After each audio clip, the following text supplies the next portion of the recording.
What's going on, everybody? I'm Primalliquid and welcome to my guide for Disgaea 7. In this video, we are going to be going over how to easily complete the final Carnage mode stage, Carnage stage 15. Now, upon clearing this stage, you will unlock a unique evil tea slot for the character that kills it, and also a unique evil tea for the character that kills the final boss. Now, when you first start this stage, it might seem very, very difficult to do. However, you can actually clear this stage as soon as you unlock it. It is ridiculously easy with this method, and it's basically impossible to lose. Now, there are a few things you need first. Firstly, you are going to need 10 million stats from the juice bar. 10 million stats is the cap, and if you want to get that very, very easily, just use the Netherworld Hospital for the gotcha pulling. You'll very easily and quickly max out your juice bar. If you want to see the full details of that, Disgaea 7 playlist down in the description. It's got all my guides in. Feel free to take a look. Now, once you've got your 10 million stats from the juice bar, what you then want to do is you want to master all classes, okay?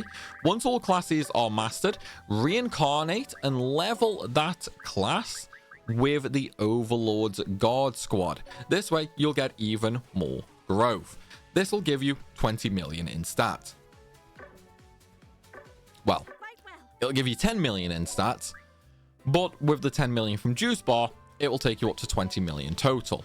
And that's what we're going to be doing here. Now, obviously my stats are a little higher than 20 million. That's because of the evil teas that we have. We'll be going over them shortly. So if we look really quick at my base stats, as you can see, 10 million for attack and int. That is from reincarnation, evil teas, the evil tea leveling abilities, the squad shop, and having all classes mastered. Then we have extract bonus. That is also from the juice bar. Now you can ignore the HP and SP, doesn't matter, we're never going to get hit in this stage. And then we have power seal, but again, my stats are so low in that it doesn't matter. That is not something for this. This is something you'll be working on later after easily clearing stage 15. Now, let's talk about equipment. It doesn't matter. All you actually need for this stage is movement. So we're just going to use vernier thrusters for this because that's literally all we need, okay? We only need extra movement. Now, when it comes to evil teas, we're going to have 2 sets of evil teas, okay? Also, we need 3 specific classes for this. So the first one is going to be Suisun. He is going to give us guaranteed accuracy and guaranteed criticals with his unique evil teas. Then we absolutely need a Maiko. Okay, this is really, really important. We need a Maiko for her unique skill encouragement, which lets a unit act a second time. So this is highly, highly important, okay? Now, if you are still a little bit weak, if you've only just come into post game and you cannot one-shot the boss, which realistically you absolutely should be able to with this method, then you can also use a Celestial Maiden. Their unique skill, Valkyrie Order, allows your unit to attack twice. So what you would do is you would use this attack on the unit that is going to kill the boss, and then that killer unit would attack twice per turn. Then when you use encouragement from the Maiko, you get another attack, basically. So that essentially gives you 4 hits on a boss, which is really, really important. Last but not least, okay, we have the main skill that's needed, which is Terrifier. You can also use Terra Wind or Terra Ice. It is entirely up to you. However, I'm just going to use Terrifier for this method. Now, when it comes to support units, let's talk about their evil teas. First of all, not all of these are required, okay? This is just a very generic loadout that I have right here. All that is required is Lovely Song, which increases stats of all allies on the map by 5% for unique evil teas. Now, unique evil teas, you can unlock 3 extra unique evil tea slots. One comes from the Dark Assembly as soon as you are in post game. The second one comes from killing Bull in the normal mode, and the third one comes from completing Carnage mode stage 15. So what you want is Lovely Song. If you do have a second, then used Cursed Dance, which increases damage taken by enemies on map by 5%. You can ignore Corpse for this stage. Lucky Song does not matter on this stage. Scouting Mission doesn't matter. Still Standing doesn't matter. The only ones that actually matter for this stage is going to be Kill with Fire, Spirit Protection, and Noble Cause. These are the only ones that we are going to actually be making use of. Noble Cause boosts all abilities of allies on the map by 10%. Spirit Protection increases resistance of all allies to all elements except Star by 10%. And then we have Kill with Fire, which decreases fire resistance for other units on the map by 15%. Once we have these three abilities across all of our support units, whether you do this with 1 support unit or 9 support units, that is entirely up to you. Now I'm only doing this with like 3 support units, and realistically I don't even need that because I am a little bit stronger, but it's there anyway.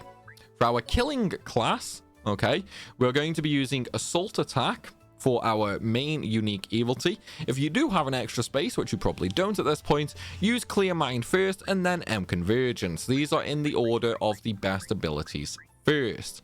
Now, we are going to use Counter Contemptor for the first ability. This will mean we don't counterattack, but it increases our stats by 20%, so that's fine. We're going to want to in this stage.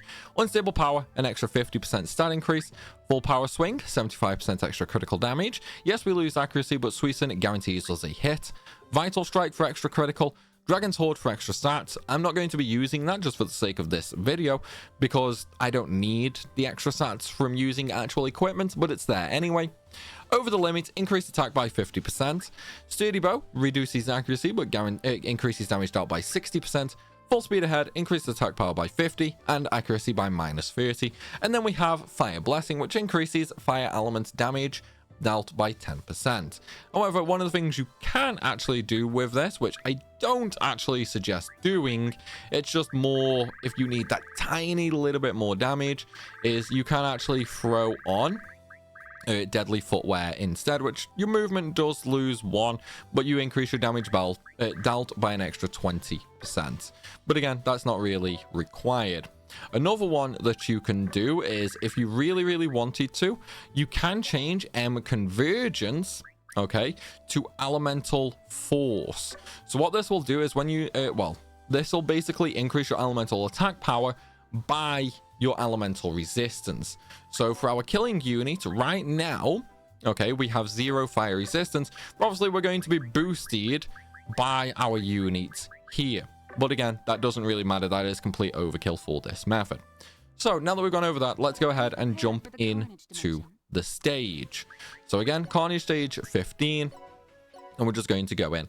Also, I should mention, if you have any questions that aren't answered in any of my videos, feel free to join the Discord server, link down below in the description and on Linktree, and you can ask me anything you want on there. Likewise, feel free to drop a comment down below.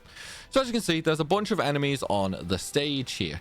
Now, I do have Cheat Shop slightly increased, so the boss is a little bit stronger for me than it will be for you. Do not worry about that in the slightest. So first of all, what we're going to do is we're going to bring all of our units out first, okay? Now, if this is your first time killing this stage, you are going to need the extra damage. So we're going to use our Celestial Maiden to use Valkyrie Order on our killing unit first, and then we're going to move our killing unit up behind the boss. Then we're going to move our Suicune up as well. Now, just remember, I have no equipment, okay? And these have no stats. This is all base stats and evility buffs that I have right now that has took me up to 60 odd million. And of course, Suicune is guaranteeing my accuracy. So even though the boss is capped, we're still going to murder him. Firstly, his resistance is -55% to fire, and our resistance is 50% fire. We could increase that more by having more support units, but I don't really see the need. Then we're just going to target the boss with Terra Fire. Now, obviously, I don't one-shot the boss right now because of my cheat shop being higher. Okay, I have extra stars added. The boss's stats without cheat shop stars is only around 50 to 60 million, so pretty easy regardless. Likewise, the easiest character to do this with first is Owl, simply due to the fact her main evilties increase her damage by so freaking much. She has by far the easiest way of killing the boss. But as I said, we're just going to murder the boss first. Now, because we murdered the boss, okay, once the boss first dies, he will then actually jumbify, so he will turn giant. Now, the character that kills the giant version of this boss will gain the unique evility slot and will also gain an extra evility that can only be obtained from defeating this boss. So what we're going to do now is we're going to move the Myco up, and then we're going to use encouragement on the killing unit, and then we can move once again. Likewise, we can also attack once again. Now, this might not one-shot the boss just because, again, as I say, I have cheat stars, but that's going to be fine. Let's just execute. But it did, so we are perfectly fine. Now, obviously, I already have the evility and the evility slots unlocked, so it's not going to pop up showing that I have them. However, we can show the evility that you unlock for completing that stage. So once you actually do complete it, you unlock the Seal of Power evility, which when defeating a boss unit in an item world, you permanently gain a portion of its stats. However, it is not a lot. In fact, if you want to cap your stats with this, it will take you 10,000 item god kills in a rank 40 item. So a stat capped item god will take you 10,000 kills. So you're not really going to be making much use of that, but it will come in handy once you defeat Carnage Ball, which if you want help for that, again, I do have a video in the Disgaea 7 playlist for each of those stages. But though guys, that is how you easily clear Carnage stage 15 without any gear or anything like that. So I do hope this video has helped. If it has, please be sure to smash that like button and drop a comment down below, as it greatly helps the channel out. And of course, if you're new around here, make sure you hit that subscribe button so you don't miss out on any more content. As always, everybody, thanks for watching, and I'll see you soon.